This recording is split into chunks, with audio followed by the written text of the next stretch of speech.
This episode is sponsored by Realtor.com, who wants you to take advantage of your free profile on Realtor.com. By claiming and completing your free profile, adding a photo, and all of the information that puts you head and shoulders above the competition, you're on your way to receiving free leads, helping search engines find you, and staying top of mind with past clients. To learn more about claiming your free profile, go to Realtor.com/profile.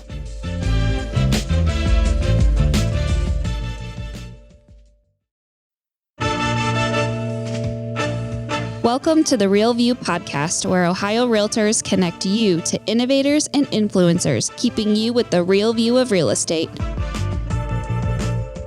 Whether you're a broker, agent, first-time homebuyer, industry leader, or just happen to stumble upon our podcast today, you can expect to hear tips, tools, tricks, interesting information, and so much more from the experts in Ohio's real estate game.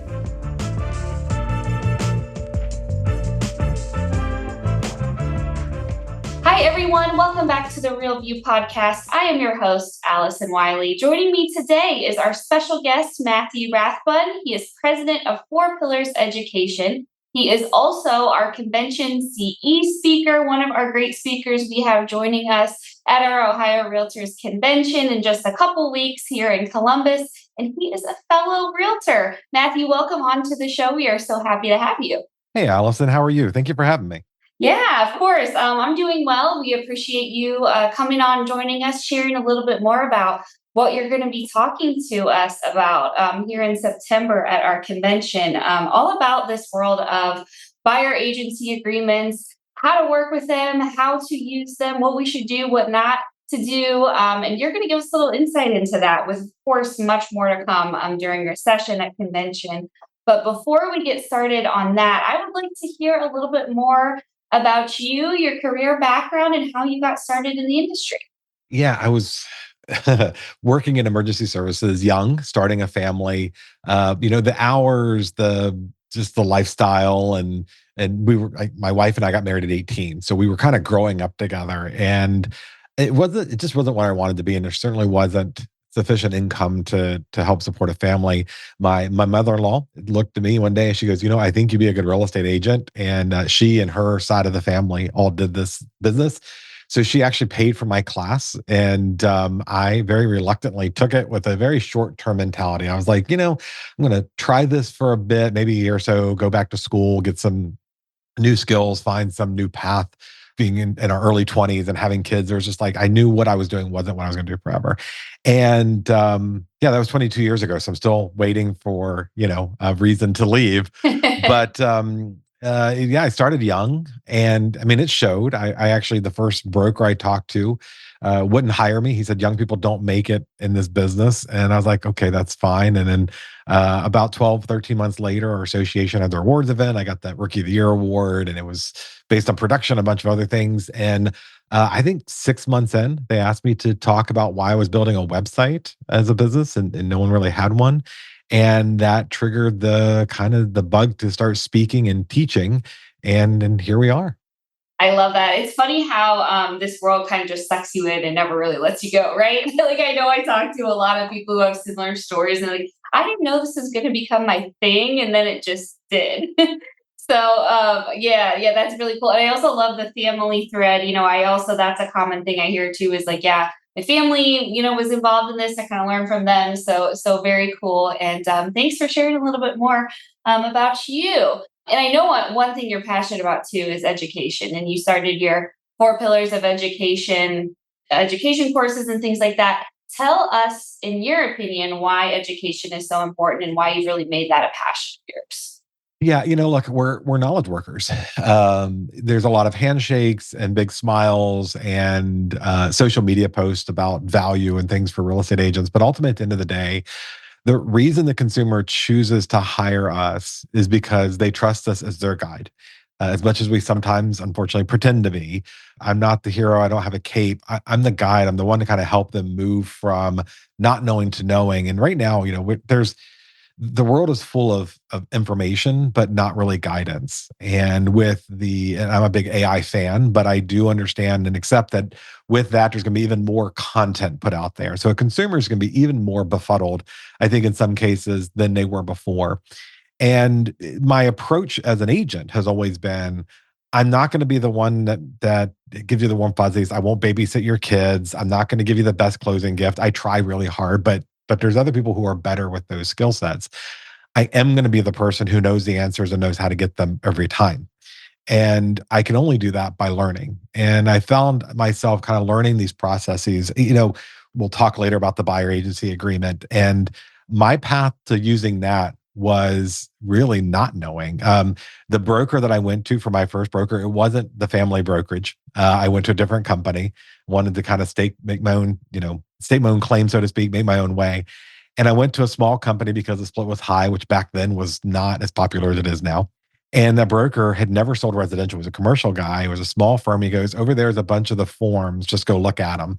And it sounds so antiquated now. It was back then too, but all of our forms were in triplicate and you had to press hard to get to the third copy. And they're all on the shelf. And I took the whole stack. I went home and I read all of them. And one of them was the buyer agency agreement. And I said, well, if there's a form, I have to use it. And so I used it literally for years with every single buyer until I went to a new broker who said, yeah, we don't do that thing here. And I kept using it anyways because it was such a part of what I did. And I just believe that it established my professionalism up front. So I have used it literally my whole career. And I just felt like that eagerness to learn this and then share with the client what I was learning was important. But I also found that for me, and I can't say this for every instructor, everybody out there, for me, I felt kind of useless to learn all this stuff just for the one client who was done in 30, 45 days. And then we're on to, 4 years working with them again, when there's other agents who had the same questions I did. And I wanted to shorten the time of learning for them by presenting it more concisely. That plus I'm a horrible student. I say this all the time. I'm the worst. I was the kid in school, class. The teacher actually set my desk outside of the classroom in second grade because she said I was too disruptive. And she asked me why I was disruptive. I said, I'm bored. So she put my desk outside and said, be bored out here. And I made best friends with Mr. Cotton, the janitor. He was fantastic. He and I would chat and have these great conversations. I don't remember second grade teacher's name. I do remember the janitor's name. And, I felt there was other people like me who were maybe horrible students who wanted something different in their learning experience. And so I set forth to do that, and it's really worked out. I've been very lucky to have been given opportunities by people to show off a little bit of what I know and to help agents with a better career. And anyway, that's a very long answer to your brief question, but that's how I got here. No, I love that. And it sounds like, what better person than you to be talking and educating realtors on this? Since you've been using it, you've made it a part of your practice for day one.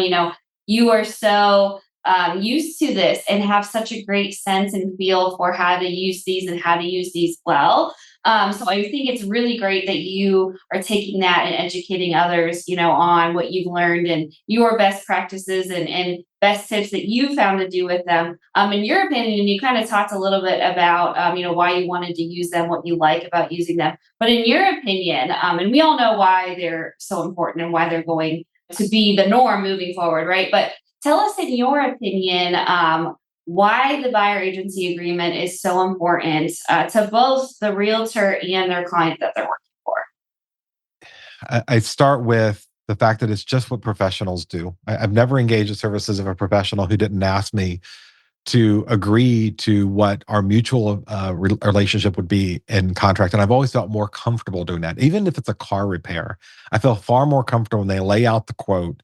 We know exactly what the expectation and price are, and then I can sign it. I'm never just going to say, go ahead. It's not in my makeup.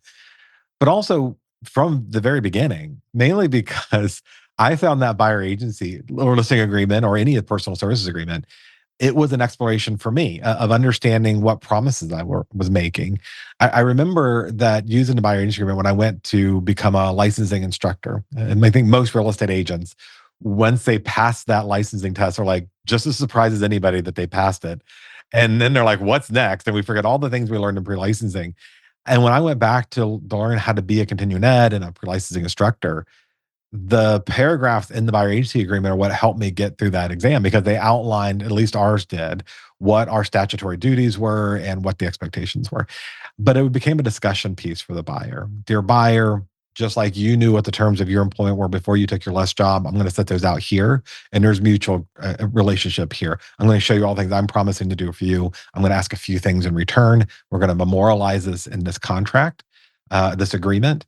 And it's gonna be enforceable both of us. You can hold me accountable for the things I promised here, and I'm certainly going to hold you accountable for the things there. And it helps me answer questions for them. When are showings, and what should I do at an open house, and what is wire fraud, and to me, it's a good guide to show off our expertise. Again, they're hiring us knowledge workers. This is a good opportunity to show them the knowledge we have by using the agreement as talking points in addition to our presentation materials.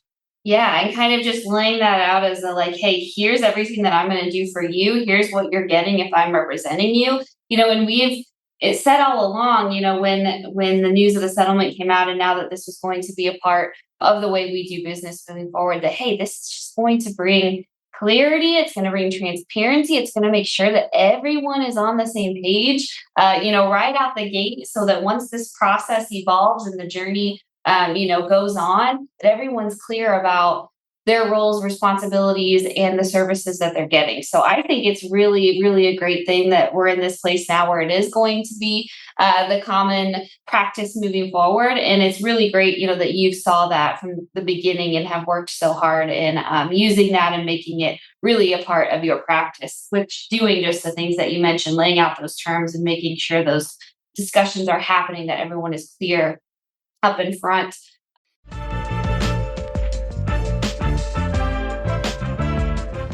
This episode of The Real View is brought to you by the Ohio Association of Community Colleges. Ohio's network of community colleges provides accessible training that accommodates the busy lifestyles of aspiring real estate professionals at half the price of a traditional university.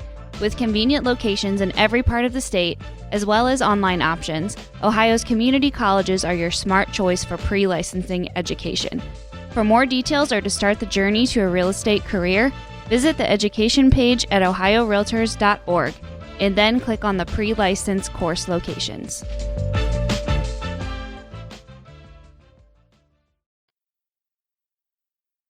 I know one of the other things too that comes along with using these agreements is that building of trust. And that's something that I think you're going to talk to us a little bit about at your session here at our convention. Talk to us about building trust and rapport with clients, how this document helps that, and kind of how that trust factor really plays into the relationship with your client. Yeah, I mean, in our sessions with this, I really doubled down on the fact that trust isn't built because of the buyer agency agreement. Trust is memorialized, the trust that you've earned. And if you can't get them to sign it, that's because you haven't built the trust yet. And very often you'll hear agents say things like, well, my clients will never sign this. Well, then that is the most undeniable evidence that you haven't built trust with them that I could come up with. Because if they trust you, they'll have no problem signing it, period. And I know that sounds very, very heavy-handed and very harsh, but this comes from 2 decades of experience using this. And it's come from times where I've asked somebody to sign it and only to realize we weren't there yet. We weren't there yet because I hadn't done my job to convince them that I am going to be the best option for them moving forward. And a lot of these things, and I can honestly say I spent a lot of time teaching on our settlement and our settlement, teaching on what comes next. I've spent just months, well, a couple of years in the process, but especially the last 2 months since the settlement came out, hyper focused on every word and every part of that agreement and every MLS rule that I can find and policy. As I travel around and talk to agents all over the country, it has become evident to me that some, not all, of the accusations that came about us were earned. Agents truly didn't understand why an agreement was necessary, what it meant, and how, and even if they understood it, they were challenged on how to explain some parts of it. This is allowing us as an industry as a whole to begin what we should have done in the late 90s when buyer agency became a thing, and that is to treat that buyer with the exact same respect we did a seller. With a seller, you could never imagine going into a presentation without being prepared, without having agreements for them to sign to list the property, without having materials to show off what you know. All of those steps are what builds trust. Look, and again, it's not a totally popular position to take, but anyone who has studied consumer behavior, especially modern consumer behavior, knows LinkedIn rather just put out a research on this. 73% of consumers judge a business by their online presence. They judge your professionalism by your online presence. 64% said it had a determining factor on whether they did business with that individual.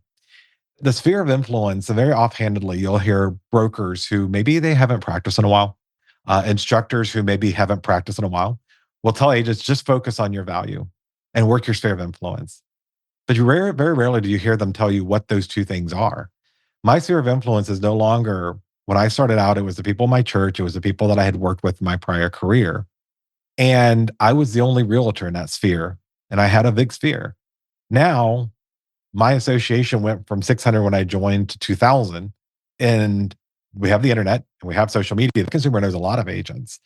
What I put on my social media over time, because the average consumer is looking 18 to 24 months before they make the decision to buy, what I put on my social media, what content I have on my website, how I engage them at church or at my volunteer work, my nonprofit work, all of those things are part of the trust building process.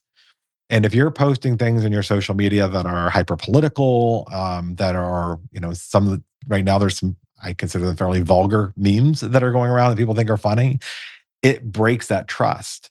And so when you get to the table, whether they didn't know you when they Googled you because their mom and dad referred them to you or a friend referred them to you, they're still looking you up.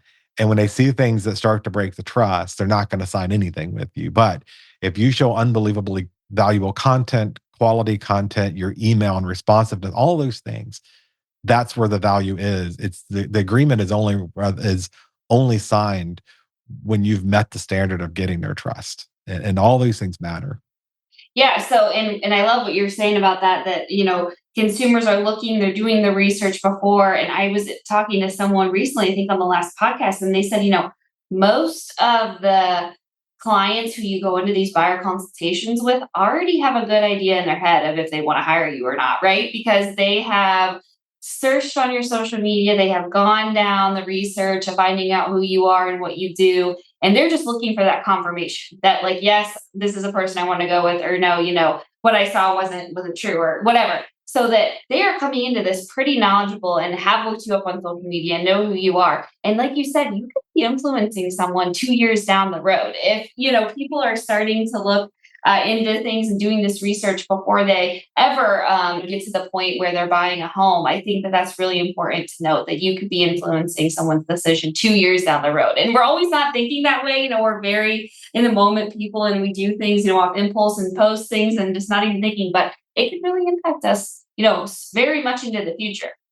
I've been in a hiring position several times as a broker, certainly for staff, and we certainly look up all those things before making a job offer. But also, I've been in positions where I've hired instructors, and I will often go and look at what they've been posting just in the past few months. We all have made stupid comments in the past, stupid things we've said on a newspaper article 10, 15 years ago, or just dumb things we've done in our life, right? Because everything in our life is now digitized. Yeah. But I want to see who they are now, because it will give me some knowledge about how they'll speak. And if I'm the one hiring them for a conference or for CE or PLE or something, it gives me an indication of how they're going to behave in the classroom with who they are.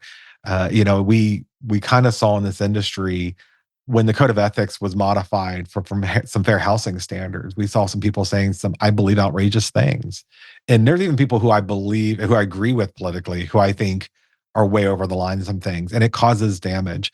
And again, right now people are posting things that they think are funny or funny memes, and they're at the expense of the consumer. And I'm like, I can't have a speaker come teach who's using consumers as a punchline when we're trying to teach people to build consumer trust. These things matter. I think if we're talking about that trust factor, agents historically have focused very heavily on the seller. And the buyer, again, there's agents who will be listening to this podcast right now going, the buyer is somebody, I meet them at open house, they become a buyer. I get a lead through this website or another.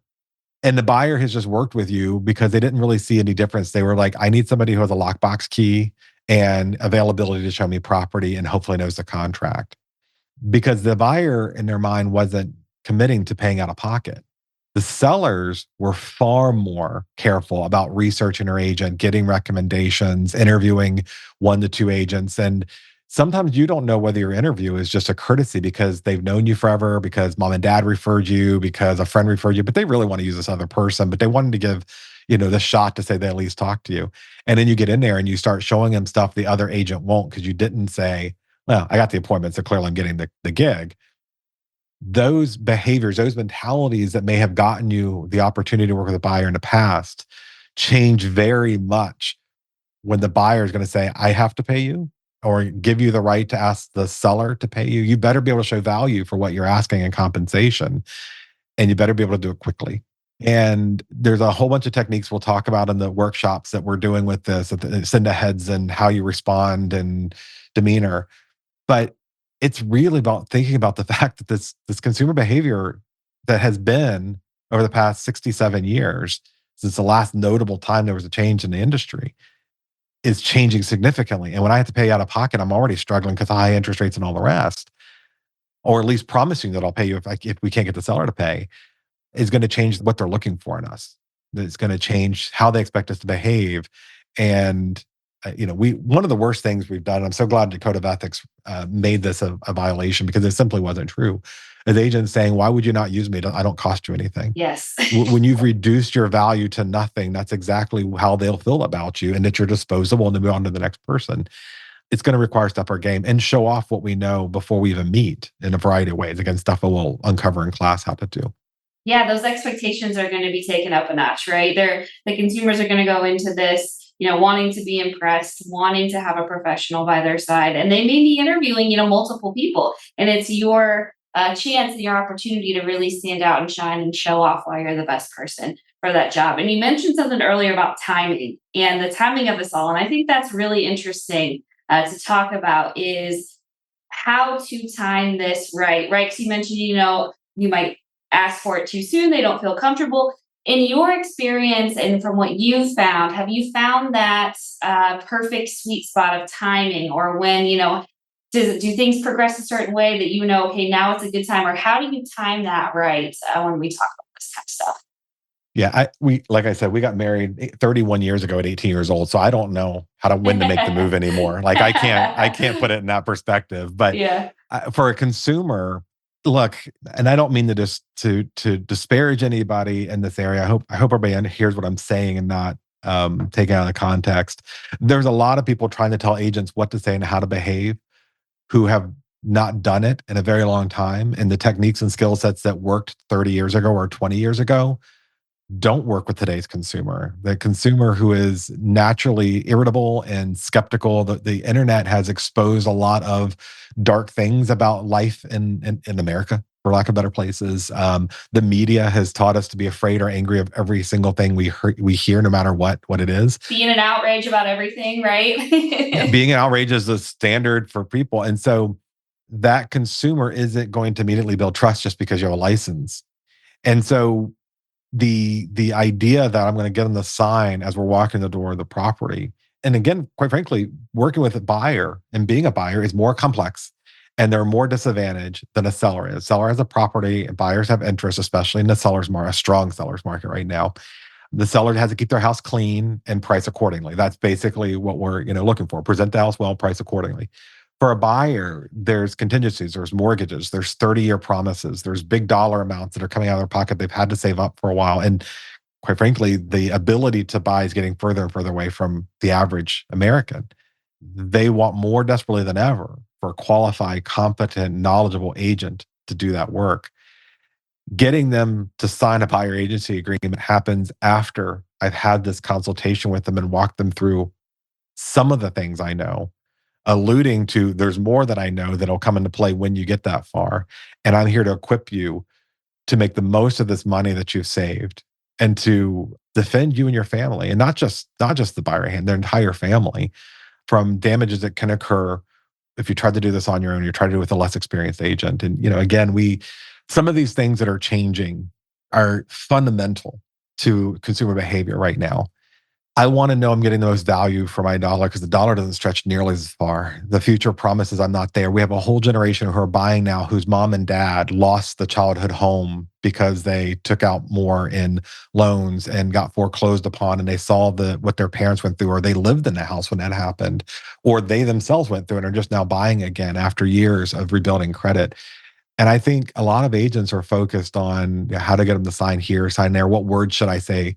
And it's not focusing on what we should say, it's focusing on what we should be listening for. Mhm. Having a dialogue means putting the heart of that consumer first, and understanding they have fear, and understanding they may think they know everything, but there's a whole lot of stuff they don't understand. They don't understand how to protect themselves from things that they don't even know are a problem yet. And solving the problems they don't know they have is how I can start to win them over. And this requires time. And one of the things that I feel agents have most anxiety about is how to get somebody to sign quickly. You've already failed. It's not a quick process. With a seller, I need 1 to 2 hours to convince them I'm going to be the right company and team to serve them, measure the house, chat with them about the values. Why am I not spending the same 1.5 to 2 hours with that buyer to say, let's talk about your process. Let's talk about what you think you're going to need, what the reality is. It's not HGTV. The fact that you guys work 2 minimum income wages, you're not getting a $5 million home with another 500,000 to put into it. Let's talk about the realities now, and whether now is even the right time for you to buy or sell. Making them feel heard. And I don't mean salesy tricks, because that stuff is so far behind us in our industry. This is the sales tricks, the things that came about in the 80s and 90s are what really damaged the whole image of our industry. And the consumer just doesn't want to hear it anymore. They want to know you're for them, because really not enough people are.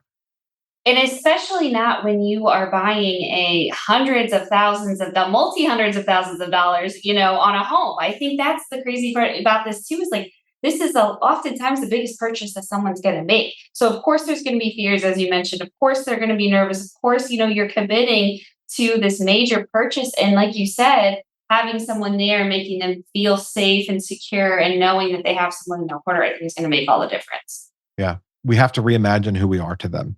Look, my Uber driver knows how much he's getting paid before he picks me up. Yeah. And I'm certainly more skilled than that.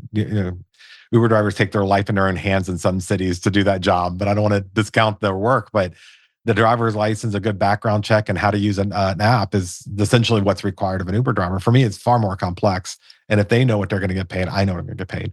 And I think that's an important thing to look at. And I think the consumer's never been stupid. And it's always been irksome to me.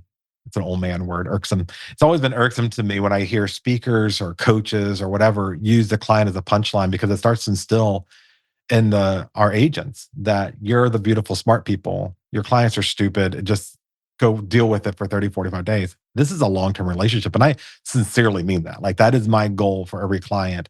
There are some at the end who I don't want a relationship with anymore, but most of them I do. And I want to be the name that pops in their head 5 years later, because they had such an exceptional experience. And that really starts from humanizing them in the beginning.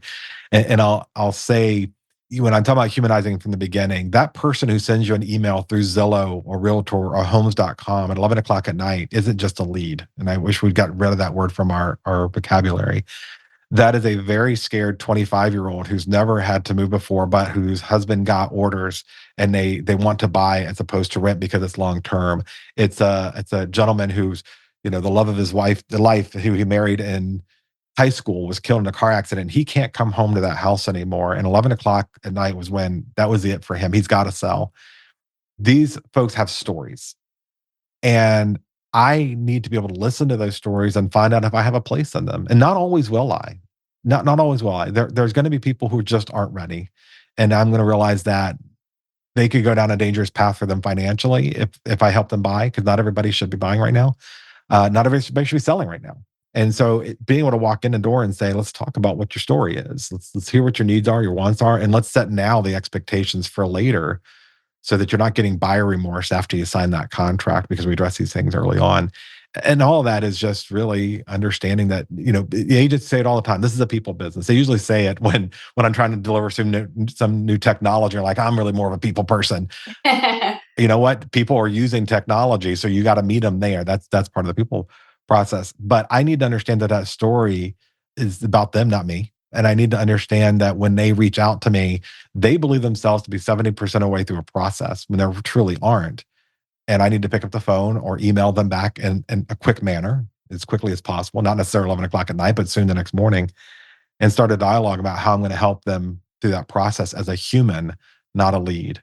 I don't need 2,000 emails a month. I need 5 solid humans who have a need that I can help them with. Yeah, I love that perspective. That's a great way that we should be thinking about it and internalizing it and thinking about how we're going to move forward with all of these changes. And so much more to come, right? You're going to really dive into this, give us some great strategies, some things that you've learned in your many years of really fine tuning this process. And you are one of our experts. So we're so happy to be having you here at our convention in person, September 9th through 11th. Make sure you all get registered for that right now on our website, ohiorealtors.org. Hear more from Matthew, as well as many more wonderful speakers we have joining us at this year's conference. So we can't wait to see you all. Matthew, I want to thank you for your time, for your energy. We can't wait to see you here in Columbus in a couple weeks. Yeah, Ohio's always treated me so well, and I'm excited to be able to visit and hang out with everybody and chat about whatever we want to talk about in addition to buyer agency. So thank you so much for having me. It was great talking to you, Allison.